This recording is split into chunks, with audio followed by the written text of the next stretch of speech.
ফেরাউনের মনের তামান্না তখনও হয়নি। ফেরাউন রাজ্য দেশ চালায়, ভালোই চলছে, তার দাপট বিরাট চলছে মিশরে। ফেরাউন রাত্রিবেলা শুয়ে আছেন, হঠাৎ করে স্বপ্ন দেখছে আসমান থেকে একটা আগুনের ফুলকে, আগুনের কুণ্ড। বাবা ফেরাউন বলে, আমি শুয়ে শুয়ে দেখলাম সিংহাসনে একটা চেয়ার এসে পড়ে গেল। ওই চেয়ারটাতে আগুন ধরে গোটা স্টেজ খানা, সিংহাসন খানা পড়ে ভস্ম হয়ে গেল। ফেরাউনের ঘুম ভেঙে গেল। ওই রাত্রিবেলায় হামানের বাড়িতে গিয়ে হামানকে ডাক দিল। হামান বলে, ওগো বাদশাহ নামদার, আপনার মনক্ষণ অবস্থায় কেন? বলে, হামান তুমি আমার বাল্যকালের বন্ধু? বলে, হ্যাঁ। বলে, হামান শুনেন, আমি রাত্রিবেলা অতি আশ্চর্য একটা স্বপ্ন দেখেছি। বলে, কি স্বপ্ন বলেন? স্বপ্ন দেখলাম আসমান থেকে একটা আগুনের কুণ্ড খসে এসে আমার সিংহাসনে পড়ে গেল। গোটা সিংহাসন কেন আগুনে পড়ে ভস্ম হয়ে গেল। ওরে হামান, এর মানে কি হবে? তুমি কি বুঝতে পেরেছো কিছু? বলে, না। ওগো বাদশাহ নামদার, এটা আমি বুঝতে পারি না। বলে, না, কে পারবে? বলে, শোনেন বাদশাহ নামদার, আপনার মিশরে অনেক স্বপ্নবিদ আছে যারা স্বপ্নের ব্যাখ্যা করতে পারে, যারা স্বপ্নের তাবির করতে পারে, মানে করতে পারে, তাদেরকে আমি সকাল 10টার সময় ডাকবো। ফেরাউন এলাকায় লোক দিয়ে বাপজি ঢাড়া পিটি দিল। মানুষকে বাপজি আপনার আওয়াজ দিয়ে বলে, আমাদের বাদশাহ স্বপ্ন দেখেছে, স্বপ্নের মানে যে করতে পারবে তাকে মোটা অঙ্কের পুরস্কার দেওয়া হবে। এক নাই, দুই নাই, প্রায় 700-র উপরে বাপজি গোটা মিশর এলাকা থেকে স্বপ্নবিদরা এসে বলল, বাদশাহ আপনার স্বপ্নের ব্যাখ্যা আমি করছি। এইভাবে এক এক করে করতে লাগলো, কারো পছন্দ হলো না। লাস্টে একটা স্বপ্নবিদ বৃদ্ধ লোক এসে বলল, বাদশাহ আমি আপনার স্বপ্নের তাবির আমি ভালো বুঝতে পারছি। বলে, কি বুঝতে পারছো বলাও? বলে, বাদশাহ আপনার সিংহাসন কেন পুরাটা পড়ে গিয়েছিল? বলে, হ্যাঁ। বলে, কিছুটা বাকি ছিল না? বলে, না, কিছুই বাকি ছিল না। তাকে দিয়ে বলে, বাদশাহ আপনার দেশে এমন একটা বেটা ছেলে জন্ম নিতেছে, সামনে আসতেছে। ও বাদশাহ, ওই বাচ্চা ছেলেটা বড় হওয়ার পর আপনার সিংহাসন খানা সে কেড়ে নেবে, আপনাকে বেঁচে রাখবে না, আপনি তার কাছে হেরে যাবে। ফেরাউন তার মানেটা পছন্দ হয়ে গেল। ফেরাউন বলল, ভাই যে বাচ্চাটা আমার সিংহাসন কেড়ে নেবে সে বেটা ছেলে হবে না মেয়ে ছেলে হবে? বলে, সে বেটা ছেলে হবে, আমি দিব্যি বুঝতে পারছি আলামত আপনার। আর একটা কথা বলো ভাই। বলে, কি? বলে, বাচ্চাটা জন্ম নিয়েছে না আসবে? জন্ম নিবে। বলে, এখনো জন্ম নেয়নি, আগামীতে নিবে, কিন্তু আপনি খুব সাবধান। বলে, আর একটা কথা বলো, বাচ্চাটা কোন গোত্রে কোন বংশে জন্ম নেবে এটা বলতে পারবা? বলে, হ্যাঁ, ওটা পারবো।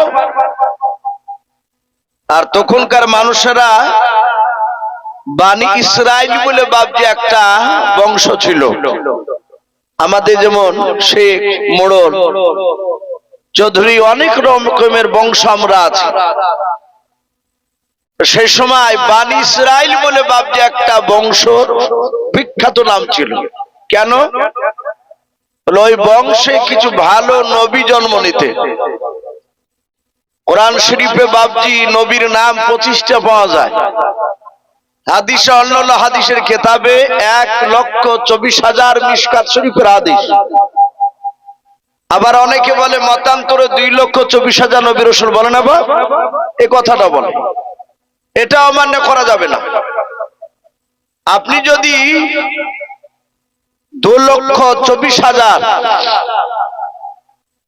এটাও যদি না মানেন, 1,24,000 যদি মানেন, এ নবীগুলো তো কম না। এতগুলো নবী রাসূলের মধ্যে থেকে মাত্র 6 থেকে 7টা নবী অন্য অন্য বংশ থেকে জন্ম নিয়েছে। বাদ বাকি সব নবীগুলো, বেশিরভাগ নবী ওই বানী ইসরাইল বংশ থেকে জন্ম নিয়েছিলেন। বলুন সুবহানাল্লাহ। তাহলে এই বংশটা কত বড় দামি আপনারা বুঝতে পারবেন না। আপনাদের দেশে যারা মাওলানা সাহেব আছে, সাদেক মাওলানা সাহেব যারা আছে, সব তাদেরকে জিজ্ঞাসা করবেন, বাংলাদেশে একটা শাইখুল হাদিস আছে হযরত মাওলানা মামুনুল হক সাহেব। বেশ কয়েক মাস আগে তাকে জেলখানায় বন্দী করে রেখেছিল। সে শাইখুল হাদিস, তার বাড়িতে বাপজি রমজান মাসে, এই যে আগামী রমজান মাস আসছে, আজ থেকে বাপজি প্রায় 10-15 বছর আগে পাড়াতে মা বোনদের কোরআন পড়তো, কেটে বোঝা যেত। 27 তারিখে দেখেন মানুষ দোয়ার সময় তো বলতো, মাওলানা সাহেব আমার বাড়ি থেকে 3টা খতম, ও বলতো 5টা খতম, এবার বলতো না সব। দেখা যেত 27 রাত্রিতে আমাদের গৈগ্রামে দেখা যেত 200-250 টাকার খতম বাপজি দোয়া হতো। আমার মনে হয় গত বছর আপনাদের এখানে জানি না কেমন ছিল, কত 50টার পুজো না বাপ, একটা খতমই দিতে চাই না মেয়েরা। তো ওই মামুনুল হক সাহেবের বাড়িতে ওর বংশে মেয়ে ছেলে আর বেটা ছেলে মিলে একসাথে জামাতে না, মেয়েদের তো জামাত বাপজি আমাদের হানাফি মাযহাবে নাই, আছে কথা বলে, মেয়েদের জামাত করে নামাজ আমাদের নাই, আমাদের মা বোনেরা বাড়িতে পড়ে। তো ওর বাড়ি থেকে বাপজি ওর বংশ থেকে রমজান মাসে 200টা খতম তারাবি হয়। বলুন সুবহানাল্লাহ। আমার উস্তাদ বলছিলেন, তার বোমা সেও হাফেজ, তার বিটিও হাফেজ, তার ভাইরা হাফেজ, তার চাচারা হাফেজ, সব বিখ্যাত সব হাফেজ কোরআন। বাপজি এরকম ফ্যামিলি বাপজি এখন গোটা বলছে পৃথিবীর মধ্যে ওরা এখন 1 নম্বরে যাবে, তা বলছে বেশ কিছু ওলামারা। তাহলে এরকম বাপজি একটা নাম হয়ে যায়। তো বানী ইসরাইল বংশ থেকে সব বেশিরভাগ নবী রাসূল। তো ওই স্বপ্নবিদ লোকটা বলল যে বাচ্চাটা জন্ম নিবে, তোমার সিংহাসন কেড়ে নেবে, সেই বাচ্চাটা ওই বানী ইসরাইল বংশেই জন্ম নেবে। তাহলে ফেরাউন কিন্তু বানী ইসরাইল বংশের লোক না। বানী ইসরাইল বংশ লোকরা ছিল গরিব বেশিরভাগ, আর ফেরাউন যে বংশের লোক ছিল সে বংশটাকে কিবতিয়া বংশ বলা হয়। কি বলা হয় বাপ? কিবতিয়া বংশ, ফেরাউনের বংশধর। যত চাকরিজীবী দিত কে ফেরাউন তার বংশের লোককে, আর মাঠের কাজ, বাড়ির কাজ, ছোট ছোট কাজগুলো সব করে নিত কই বানী ইসরাইল বংশের যুবকদেরকে দিয়ে। কথা বুঝতে পারলেন বাপ? তো ফেরাউনকে বলল বানী ইসরাইল বংশে ছেলে জন্ম নেবে, সেই ছেলে তোমার সিংহাসন কেড়ে নেবে। ফেরাউন বলে জন্ম নেয়নি, বলে না। হামানকে ডেকে বলে, হামান তুমি আজই ঢাড়া পিটিয়ে দাও, মানুষদের লোককে বলে দাও আগামী কাল থেকে বানী ইসরাইল বংশে, বানী ইসরাইল বংশে যারাই বেটা ছেলে জন্ম দিবে সেসব ছেলেগুলোকে হত্যা করা হবে, একটা বেটা ছেলে বেঁচে রাখা যাবে না। কিবতিয়া বংশের যুবকদেরকে বলল প্রতিটা বানী ইসরাইল বাড়িতে 3 বেলা করে ইনকোয়ারি করতে যাবা, 3 বেলা করে যাবো, প্রতিটা বাড়িতে যায়, বেটা ছেলে জন্ম নেয় আর হত্যা করে। হত্যা লীলা বাপজি শুরু হয়েছে ফেরাউনের। যেমন এখন বাপজি বর্তমান আমাদের ভারতবর্ষের ভিতরে বহু জায়গাতে বাপজি মুসলমানদেরকে ধরে ধরে মারছে। যারা শ্রমিক বাইরে যাচ্ছে কাজে তাদেরকেও বাপজি মারতে ছাড়ছে না। তো ফেরাউন বাচ্চা ছেলেদেরকে বাপজি সে হুকুম দিয়ে বাপজি সে ইনকোয়ারি করে করে মারছে বেটা ছেলেদের। সঙ্গে সঙ্গে হামান দেখলো তো বছর দুয়েক ধরে মারছে।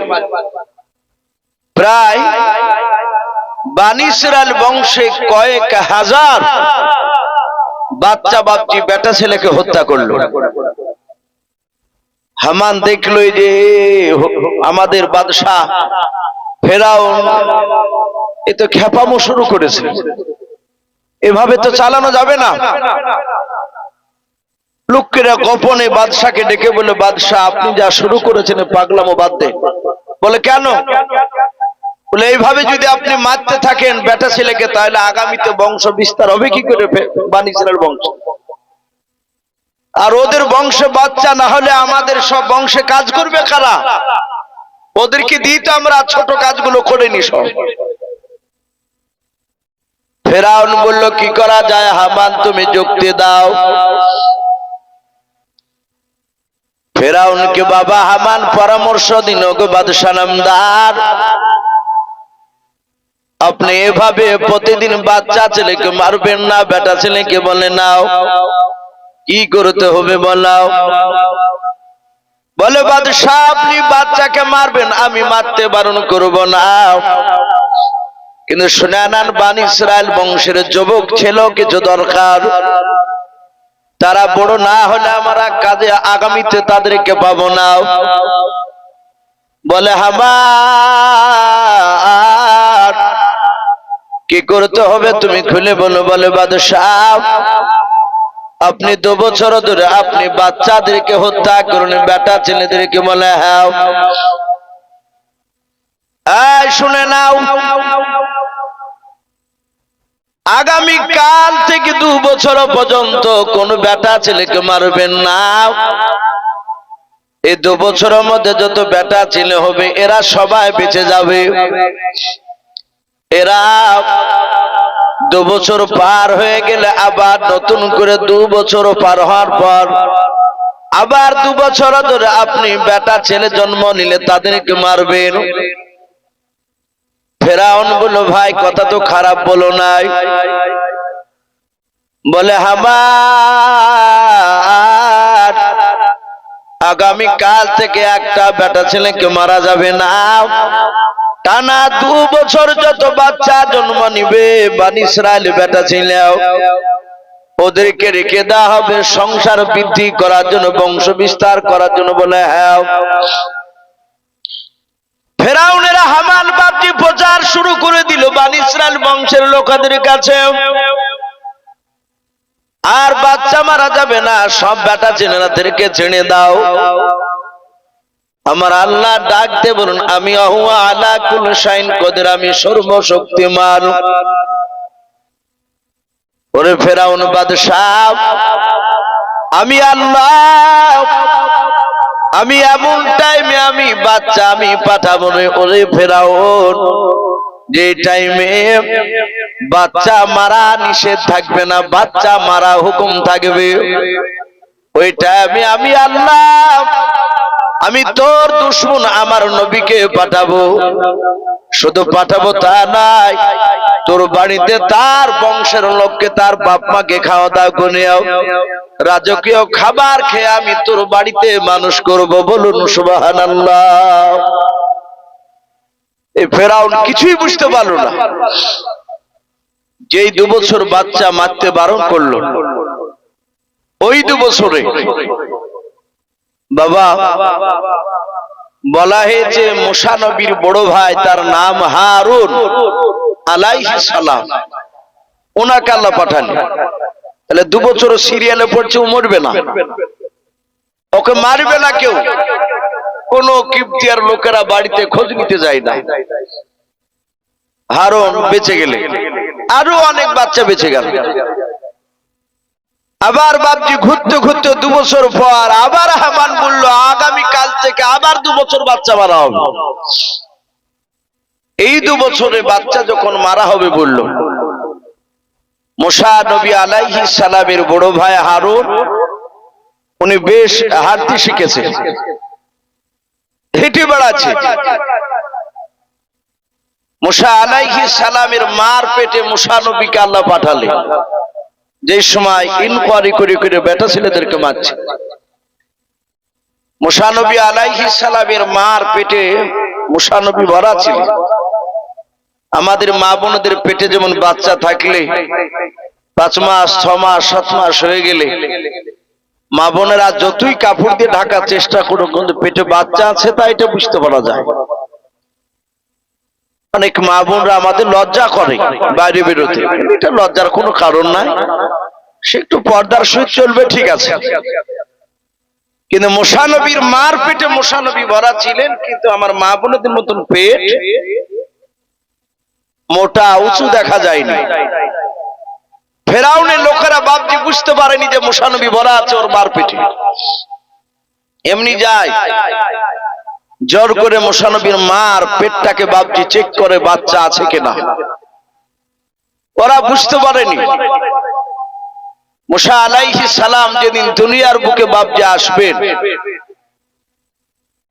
সকালবেলায় ফেরাউনের লোকেরা মুসা নবীর মার বাড়ি থেকে গোটা ঘরটা চিরুনি তল্লাশি চালিয়ে চলে গেল। মুসা নবী তখন আসেনি। জোহরের সময় বাপজি মুসা নবী আলাইহিস সালাম ঠিক কিছুক্ষণ আগে, জোহরের কিছুক্ষণ আগে মুসা নবী আলাইহিস সালাম আসেন উপর, আসেন উপর, আসেন এদিকে। সঙ্গে সঙ্গে বলা হয়েছে বাপজি আপনার মুসা নবী আলাইহিস সালাম তিনি চলে আসলেন।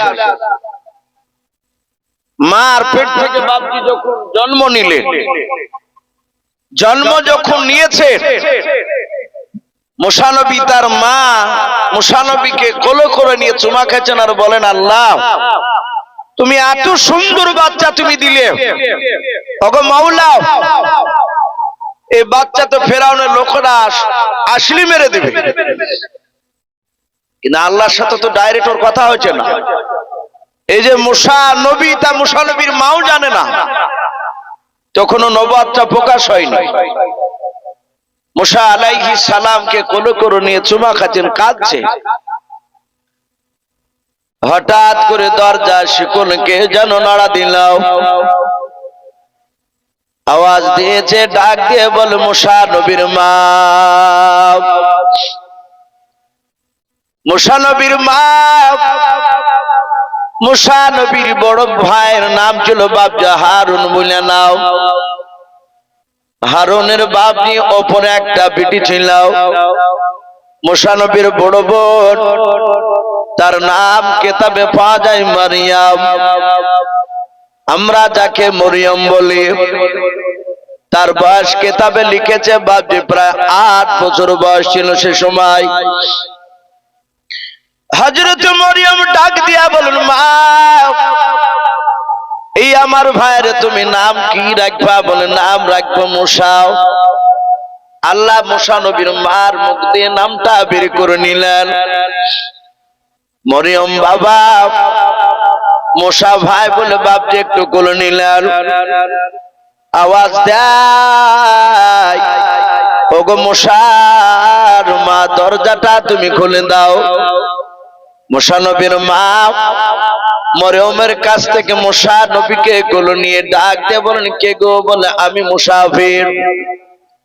মুসা নবীর মা ভিতর থেকে বলে, কিছুক্ষণ আগে ফেরাউনের লোকেরাও, কিবতিয়া বংশের লোকেরা আমার বাড়িকে ইনকোয়ারি করে চলে গেল, আবার কেন তুমি আসিলে? মুসা নবীর মা মনে মনে চিন্তা করছে, আমার ছেলের নাম মুসা, এটা জানলো কেমন করে ফেরাউনের লোকেরাও, আমার ছেলেকে আর বেঁচে রাখবে না। দরজার গুড়ি থেকে দাঁড়িয়ে ডাক দিয়ে বলেন, মা চিন্তা করবেন না, কাঁদবেন না, আমি ফেরাউনের লোক নয়, আমি হচ্ছে আপনার বাড়ির মুসাফির মেহমান, আর আমি আল্লাহর ফেরেশতা সম্রাট। বলুন সুবহানাল্লাহ। জিবরিল আলাইহিস সালাম বাবা মানুষ রূপ ধারণ করে মুসাফির আলাতে এসেছিলেন। দরজা খুলে দিলেন, বলে মা এ ছেলে আপনার বাড়িতে নিরাপদ নাই। বলে কোথায় নিরাপদে দেওয়া যাবে? বলে চিন্তা করবেন না, আপনি ছোট্ট একটা বাক্স বানান, ডালা সিস্টেম করে বাক্সটা বানানোর পর আপনি কাপড় দিয়ে আপনার ছেলে মশাকে ঢেকে দেন, ঢেকে দিয়ে আপনি ওই বাক্সের ভিতরে ভরে দিয়ে ডালাটা লেগে দিয়াও। ওগো মুসা নবীর মা, ওই যে নীল দুনিয়ার অগাধ সমুদ্র ঢেউ, ওই পানিতে নদীতে ওই সাগরে তুমি কি করবা? তোমার বাক্সখানা তুমি ছেড়ে দেবাও। মুসা নবীর মা কাঁদেন আর বলেন, গো বাবা, আমার ছেলে বাক্সের ভিতরে ভরে দিয়ে পানিতে ছেড়ে দিলে ডুবে মারা যাবে। ডাক দিয়া বলে, মুসা নবীর মা তুমি চিন্তা করো না, তোমার ছেলেকে আমার আল্লাহ হেফাজত করবেন, চিন্তা করার কারণ নাই। মুসা নবীর মা বলে, আমি এত তাড়াতাড়ি বাক্স কোথায় বানাতে পারবো? কোন মুফাসসিরিনে কেরাম লেখেন, জিবরিল আলাইহিস সালাম যে মুসাফির হালাতে এসেছিলেন, ওনার ব্যাগে বাবা চারখানা বাপ যে তক্তা ছিল জান্নাতি, বলুন সুবহানাল্লাহ। ডাক দিয়ে বলো, গো নবী মুসার মা, একবার আপনি হুকুম করলেন কয়েক সেকেন্ডের মধ্যে আপনাকে বাক্স বানিয়ে দিয়ে আমি চলে যেতে পারি। হুকুম করলেন, কয়েক সেকেন্ডের মধ্যে বাক্স তৈরি হয়ে গেল। কারণ তাড়াহুড়া করে না করলে ফেরাউনের লোকেরা ধরে ফেলবে। ডাক দিয়ে মুসা নবীর মাকে বলে, দেখেন বাক্স বানিয়ে দিলাম, আমি চলে গেলাম। হযরতে জিবরিল কিছুক্ষণ গিয়ে বাবা অদৃশ্য হয়ে গেলেন। মুসা নবীর মা মুসা নবীকে বাপজি সাদা কাপড় দিয়ে বাবা গোটা শরীরখানা বাপজি ঢেকে দিলেন, শুধু মুখখানা বাপজি ফাঁকা করে রেখে বাবা ওই বাক্সের ভেতরে ভরে দিয়ে ডালাটা লাগিয়ে দিয়ে বলেন, ওরে আমার বিটি মরিয়ম, শুনে না, তুমি আমার ছেলে মুসাকে তুমি লক্ষ্য করতে করতে যাবা। বলে মা আমি কি করব? বলে বিটি তুমি নদীর দিকে কাজ দিয়ে যাবা না, ওই পানিতে নদীতে নীল দুনিয়া ছেড়ে দেয়া হবে বাক্সখানা। বলে হ্যাঁ। ওরে বেটে মনিয়ম, তুমি প্রায় 50 হাত দূর থেকে তুমি আড়াল চোখে তুমি তাকাবাও, আর নয়নে থেকে থেকে দেখবা যেন ফেরাউনের লোকেরা যেন টের না পায় তুমি বাক্স ফলো করতে করতে যাচ্ছ। ওরে বেটে বাক্সখানা কত দূর যাবে ভেসে, কি হবে তুমি সেটা দূর থেকে লক্ষ্য করে এসে তুমি আমাকে তাড়াতাড়ি ভুলে যাবা বেটে।